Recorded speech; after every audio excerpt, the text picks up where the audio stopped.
Hello everyone, welcome to the second episode of Build Your Kit mini-series with me, Karen. So last week, during our pilot episode, we talked about how we can spend our money wisely whenever we are buying beauty products in the market. We also talked about the importance of skin type in relation to buying products and also the different external factors that are affecting our personal preferences. So today, we're gonna focus on skincare. We're gonna talk about how to shop for skincare products and also building a skincare routine. So there will be three main topics for today. Number one, tips before buying skincare products. Number two, the different skincare products available in the market. And number three, create a simple day and night skincare routine. So the goal for today's episode is to identify the products we actually need for our personal skin goals. Before we jump right in, let me just give a quick shout out to Joanne for sending a comment from last week's episode. Thank you so much, Joanne. I really appreciate your comment and I'm really glad that you learned something from episode 1. So as a token of appreciation, you're going to receive 100 pesos Gcash. So don't forget to send me a DM on Instagram to claim your prize. Now let's officially start Build Your Kit episode 2. So in general, there are two main reasons why we are buying skincare products in the first place. Number one, it could be for daily use, like to really maintain good skin on an everyday basis. And another reason is also to help address a skin concern or maybe help solve a problem that's occurring in your skin. So in order for us to really buy the right skincare products, there are some things we need to check first. So before buying any skincare product, of course, the first basis or the first thing we need to know is our skin type. Kasi doon naman nagsisimula lahat. Yun yung magiging pinakaunang basehan ninyo kung ano yung products na bibilihin ninyo. Again, whether it's skincare or makeup, skin type is always the first basis. Another thing you need to identify or you need to know or you need to assess yourself is your own skin goals. So these are the results that you want to have for your skin. Maybe if you have dry skin, you want to lessen the texture and you want to have more moisturized skin. Or if you have oily skin, maybe your skin goal is to have less oil. And maybe if you are suffering from acne scars or pimple marks, maybe your skin goal is to lessen all those scars on your face. So again, iba-iba tayo ng skin goals depending on our skin type. Another thing we need to note of is also the ingredients that are present in the skincare product that you are checking out, or maybe just generally research on the ingredients that will benefit your skin type and also will help you achieve the skin goals that you want to have.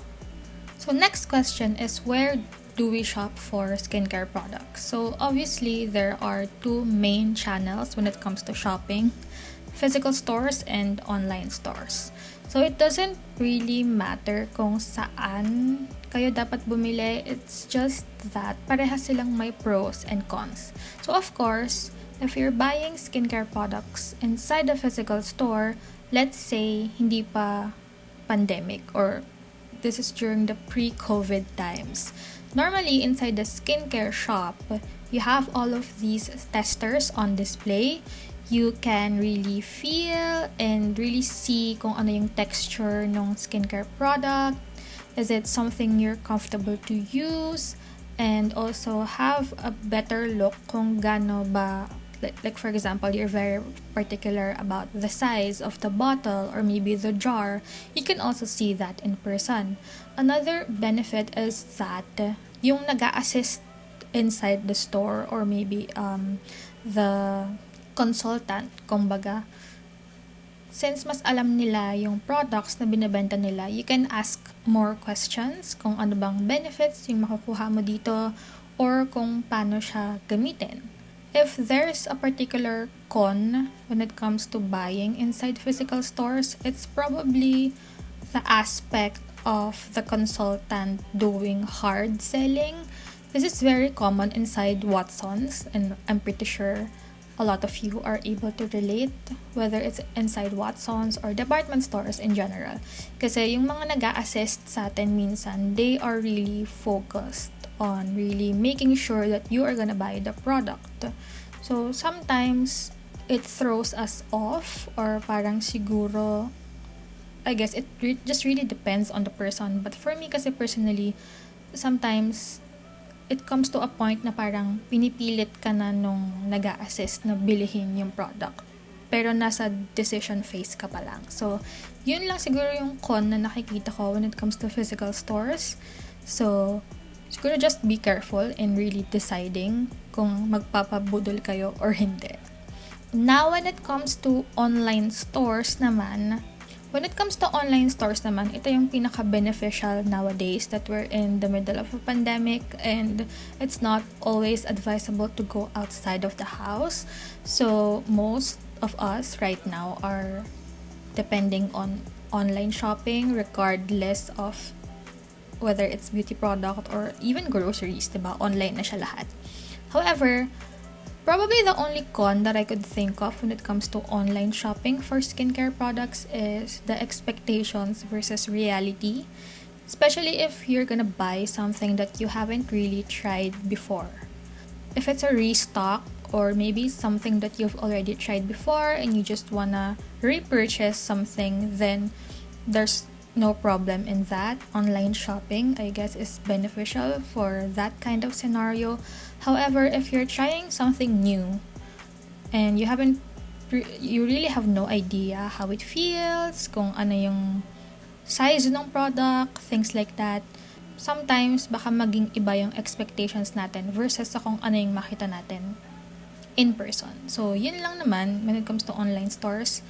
However, another benefit that I really love about online shopping when it comes to skincare, this depends on the e-commerce platform that you are using, but you also need to make use of the filters and product categories that are available on that specific e-commerce platform that you're browsing on.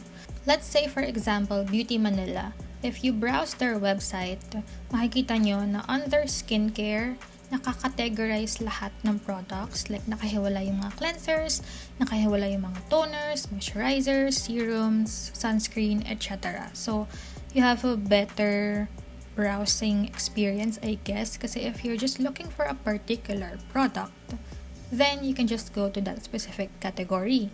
Another best example would be seekspace.co.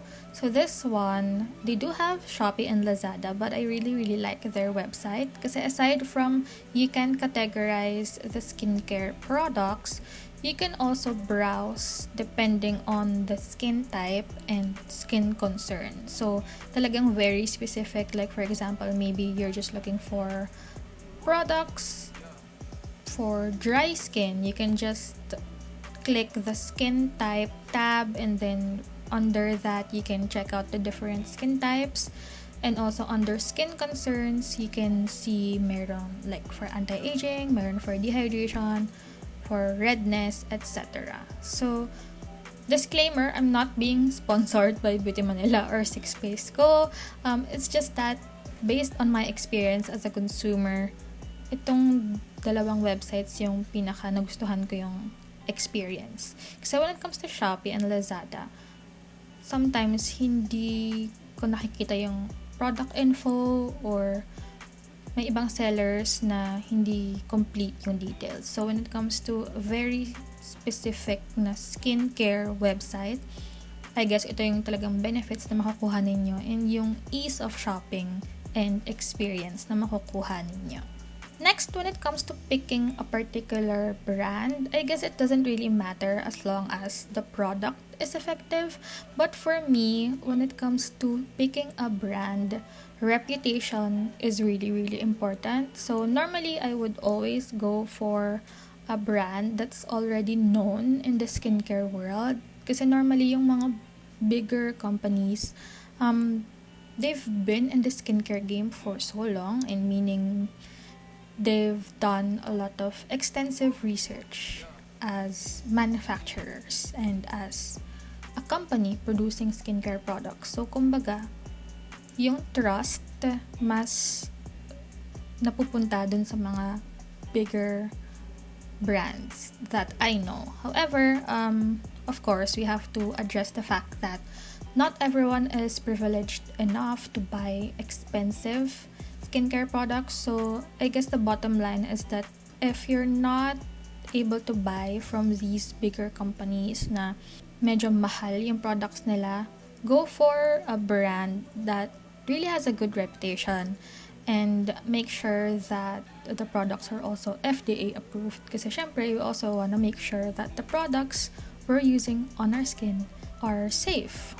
Also, when it comes to like reputation and popularity, I guess when it comes to Korean, Japanese, and even French skincare, sila yung talagang iba yung contribution in the skincare world. But of course, here in the Philippines, meron na ring mga local brands na talagang they're stepping up their game as well. Although may mga ibang brands na although Filipino company pero made in Korea yung mga skincare. So I guess it's just the same. It just really depends on who is manufacturing it. At the end of the day, if it works for you, regardless of the brand, regardless where it was made, then the most important thing is that it's safe for the skin. Other important reminders when it comes to buying skincare and using skincare in general is that skincare is very personal, so make sure you listen to your own skin and go for products that would best work for your skin type and will help deliver the skin goals you want to achieve. Also, skincare is not a trend, so make sure, again, the products that you are getting are based on your personal needs and preferences. And lastly, be patient with your skincare journey because depending on the skin type and skin condition, skincare products would take time for us to see the effectivity. Before we continue with the discussion, let me just let you know that I'll be sharing my personal skincare journey and how my approach in addressing my oily skin has changed through the years. So this will be a bonus content exclusively available on my Facebook page. So this will be uploaded on May 31, 2021, Monday, 6 p.m. So make sure you visit facebook.com/KarenRipaniPH. And don't worry, I will also leave the link on the description box below. Now we're gonna move on to the different skincare products available in the market. Kasi diba, ngayon marami ng mga innovations ang skincare world. But today we're just gonna be talking about the basics, yung talagang top 4 products na you really need on your everyday skincare routine. Okay, so we're also gonna differentiate the different formulas or parang variations ng mga ibang skincare products. So first and foremost, of course, the very basic skincare product of all is a cleanser. So there are two main types of cleansers. Meron tayong oil-based and meron din tayong water-based. So technically, they are both cleansers. They help remove all the dirt and makeup and all the gunk into your skin. And although oil-based cleansers and water-based cleansers are technically different, they can also work together. So let me just quickly mention about double cleansing since we're still in the topic of cleansers. So if in case you don't know what double cleansing is yet, this is a method wherein you're gonna use the two different types of cleansers. So first, you use an oil-based cleanser to really melt down all of the makeup on your face, all the dirt, and just really break down everything that needs to be removed. And then you wash it off. And then afterwards, you use or you follow up with a water-based cleanser to remove the excess oil-based cleanser that you used before, and then thoroughly cleanse the skin even further. So When it comes to oil-based cleansers, there are also two variants of this product. So, meron tayong tinatawag na cleansing oil and cleansing balm. Again, parehas silang oil-based na cleanser, magkaiba lang sila ng formula. Meron silang kanya-kanyang pros and cons, but if you're gonna pick one, wala namang very particular when it comes to the skin type. It just depends on your preference. And syempre, you also have to check kung yung ingredients and yung formula pa, depending on the brand, is something that's gonna work for your skin. So, the advantage of the cleansing oil, since as in oil talaga siya na normally nasa pump na bottle and then you pump it out and then you lather it and then saka mo siya i-rub on your face. Since talagang pure oil siya, talagang mas mabilis siyang maka-break down ng waterproof makeup and talagang lahat ng dirt na nasa face mo. On the other hand, si cleansing balm, same rin naman, kumbaga parehas naman silang nakakatanggal ng dirt on the face and pati waterproof makeup. It's just that since the texture is balm, so parang technically mas solid siya ng konti compared sa cleansing oil. You really have to work it into your skin and really rub it in to make sure that it's gonna take effect. However, let's say you are traveling or you're gonna carry some of your skincare products inside your pouch. Mas travel-friendly si cleansing balm kasi nasa jar siya and technically hindi siya matatapon versus a cleansing oil kasi si cleansing oil technically mas fluid yung consistency niya and mas may chance siya na mag-spill sa loob ng bag natin. But again, it all boils down to your personal preference and kung ano sa tingin ninyo yung mas magiging effective on your skin. Moving on to the next type of cleanser, which is the water-based cleanser. So, meron din tayong dalawang types of water-based cleansers. Meron yung non-rinse and yung rinse-off. So, unahin muna natin yung mga non-rinse. Pinaka-typical dito is yung cleansing water and micellar water. So, these are still two different things. They look similar, pero in terms of function, magkaiba sila. Si cleansing water kasi, it's the type of cleanser na you would usually use in the morning kapag hindi mo masyadong kailangan ng talagang heavy cleansing on the face. However, ang downside ng most cleansing waters is hindi talaga siya nakaka-remove ng makeup, especially waterproof makeup. Versus a micellar water, the reason why sobrang popular ng micellar waters in the skincare world is because parang 2-in-1 kasi talaga siya eh. It cleanses the face and it also removes makeup, even waterproof makeup. Depende sa brand. Pero yun, kumbaga, mas madami siyang gamit versus sa cleansing water. Although, again, it depends on your preference and it depends also on your skin's needs kung ano sa tingin ninyo yung mas kailangan ninyo. Now, moving on to the rinse-off formula ng water-based cleansers, dito na papasok yung mga facial foam or foaming facial wash and gel cleansers. So, technically, yung mga rinse-off na water-based cleansers, you first need to lather it on your face or papabulain mo siya. Tapos, once na nagamit mo na siya on your face, then you need to wash it off. In terms of the typical facial foam or foaming cleansers, yung normally they come in a white, creamy substance. Tapos, once you lather it, nagfo-foam up and then saka mo siya i-apply on your face. Before, parang medyo hindi maganda yung reputation ng mga facial foam or foaming facial washes in the market kasi they tend to be a bit drying on the skin na parang nakaka-strip off talaga siya ng natural moisture. But thankfully nowadays, meron naman ng mga brands na although ganito yung type of cleanser na fina-formulate nila, somehow meron namang mga brands na hindi na ganon ka-drying compared before. On the other hand, kaya din madaming, well, based on the people that I know, mas madaming may prefer na gel cleanser versus a typical facial foam or facial wash.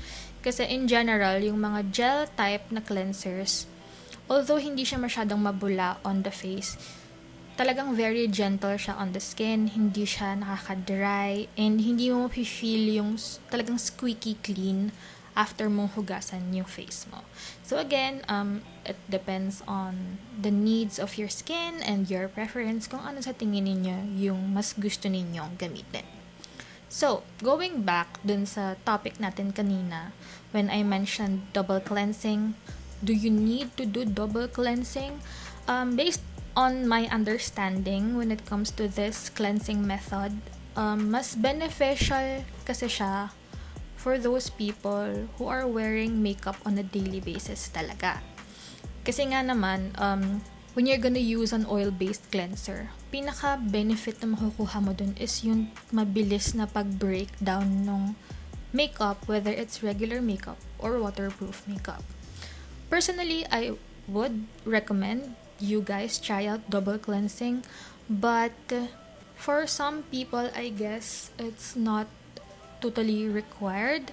Kasi diba, there are those days na hindi naman tayo nagme-makeup, especially nowadays, diba, pandemic, walang masyadong chance na talagang lumabas ng bahay and mag-ayos. So, kumbaga, sometimes medyo pointless yung pagdo-double cleansing kasi parang wala ka din naman masyadong buburahin on your face. So again, personally, I would recommend double cleansing.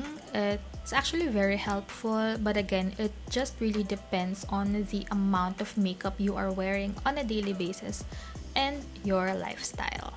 Second skincare product that we're gonna talk about is toner. So toners help balance the pH level of the skin. So ideally, the skin's pH should be around 4.5 to 5.5. Other sources that I've read, sabi naman nila 4.7 to 5.75. So I guess parang yun yung nasa 4 to 5 yung estimate natin. Masyadong technical to, pero yung skin barrier kasi natin, it's slightly acidic on its own. So yung term na acidic na ginagamit ko dito is measurement siya nung pH level itself.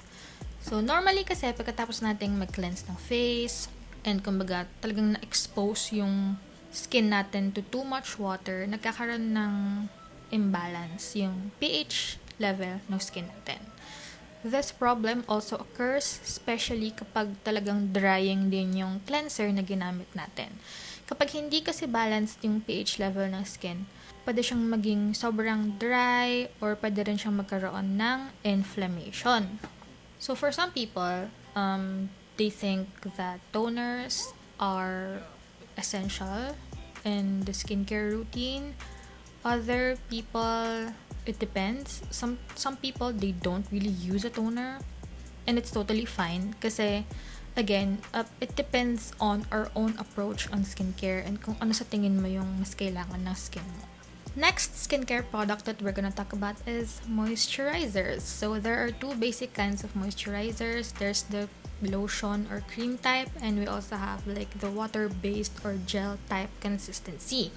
So we've already talked about this in the previous mini-series, but I'm just gonna quickly go over it again. So if your skin is really dry, go for a moisturizer that's a lotion or cream type kasi it adds more oil into the skin to combat the dryness and texture. On the other hand, if your skin is on the combination to oily side, go for a water-based or gel type of moisturizer, something that's lightweight and hydrating because it adds more water into the skin.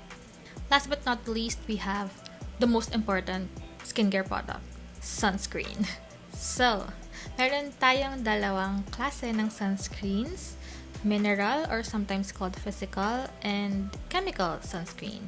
We also discussed this on my previous mini-series, but basically when it comes to sunscreen, it really just depends on your preference. Mineral sunscreens, sometimes they give you this white cast. Before, that is the major problem of mineral sunscreens, but right now, meron ng mga brands na nakakapag-produce ng mineral sunscreens na wala masyadong white cast. Kumbaga nalilesen nila yung pagka-white ng mismong substance na ginagamit nila sa formulation ng product. And the advantage of a mineral sunscreen is it works immediately like a barrier on the skin once you apply it para maprotektahan kayo from the harmful rays of the sun. On the other hand, si chemical sunscreen, mas recommended siya for those people na mahilig mag-makeup. Kasi normally, yung mga chemical sunscreens, para rin siya yung mga gel type na mga moisturizers. Or sometimes, it feels like a primer on the face. So, if you're gonna wear makeup, mas okay siya i-layer under the skin. Tapos, mas lightweight pa siya sa feeling and then, totally walang white cast. In terms of effectivity naman, based on what I've read, it says that you need to wait for at least 15 minutes para ma-absorb muna yung chemical sunscreen on your skin before ka ma-expose sa araw. So again, they do have their pros and cons. It just depends on your preference and your personal needs.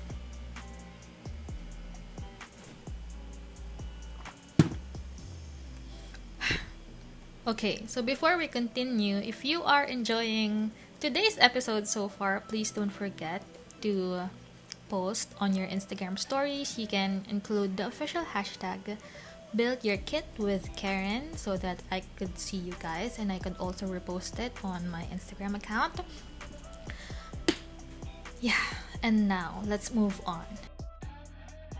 Topic number 3 is to create a simple day and night skincare routine. So this is gonna be very, very basic, and I'm also gonna explain to you how I do my own skincare routine so that somehow you have an idea. Yung mga products na mention ko kanina, like the different cleansers and, toner, moisturizer, and sunscreen, we're gonna mention it here on the routine that I'm gonna explain. So first, i-explain ko muna yung typical nighttime skincare routine. Later, I will explain why nighttime muna yung ina-explain ko or i-share ko.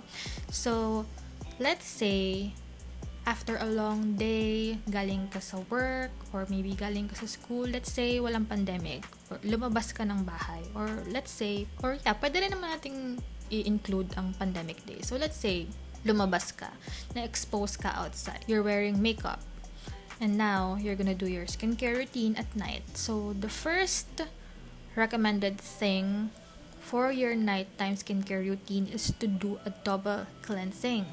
So, again, you use an oil-based cleanser to remove all the makeup and impurities in your face na nakuha mo outside. Kasi we never know, diba? And then, follow up with a water-based cleanser to remove the excess or yung mga natirang oil-based cleanser and to thoroughly cleanse your skin even more. After cleansing your face, this is gonna depend again on your preference. But personally, for me, I use a toner after cleansing, again, to regain the pH balance on my skin. It also depends on my skin condition, what toner I will use. So, on an everyday basis, I would always go for a hydrating type of toner. But if there are days na parang medyo nagkakaroon ako ng breakouts, or let's say for example, in this pandemic, maskne, I go for a toner that has an ingredient na makakatulong to help solve or slowly solve the maskne problem. And finally, moisturizer or a hydrating product. So in my case, since I have oily skin, I go for a gel-based moisturizer to really help add more water into my oily skin. So now we're gonna move on to the daytime skincare routine. So coming from the nighttime routine that I discussed a while ago, when I wake up, there are two options for me when it comes to cleansing my face in the morning. It's either I go for a micellar water or gel-based cleanser. Most of the time, I only use micellar water in the morning. Kasi coming from the skincare that I applied last night, technically, my face is not really that dirty from the moment I wake up. But again, it also depends. Malay nyo, madumi yung bedsheet nyo or whatever. But If my skin feels okay naman, and if I think I don't need that much cleansing in the morning, I go for a micellar water. But if there are those mornings na feeling ko parang sobrang oily pa rin ang skin ko, parang hindi maganda yung feeling, then I'd go for a gel-based cleanser. I avoid a drying cleanser or a foaming facial wash in the morning kasi gusto ko well-hydrated yung skin ko. When it comes to toners naman, I don't always use a toner in the morning. I use it more in the night. But again, it depends on you kung ano yung mas prefer ninyo. After toner, of course, moisturizer. And then, don't forget to apply sunscreen. So, that's the most important skincare product in the morning or whenever you're going out and be exposed in the sun. Don't forget to wear sunscreen. So just to clarify, I'm not saying you should strictly follow my routine. Again, it just depends on your needs and your preferences. Parang all throughout the episode, paulit-ulit ko nang sinasabi yan. Pero it's true. Kasi sometimes nakakalimutan natin. Diba? So, ayan. Just listen to your own skin and see to it that the routine that you are doing is working for you. Alright, that's it for today's episode of Build Your Kit. I hope you enjoyed listening. I hope you learned a lot. Especially now that we're still in the middle of a pandemic, self-care is so important and skincare is part of our self-care. So, if you're planning to buy skincare products and medyo confused kayo before watching this video, I hope somehow nakatulong ako, or even if you already have your own skincare routine and you already know a lot about skincare in the first place, I still hope you learned something new from this episode. So as always, if meron kayong questions or comments about today's episode, leave them on the comment section below so that you can get the chance to be featured on the next episode. That's it for today's Build Your Kit episode. Thank you so much for watching. As always, please don't forget to subscribe to my channel and hit the notification bell so that you won't miss the next episode. See you next week!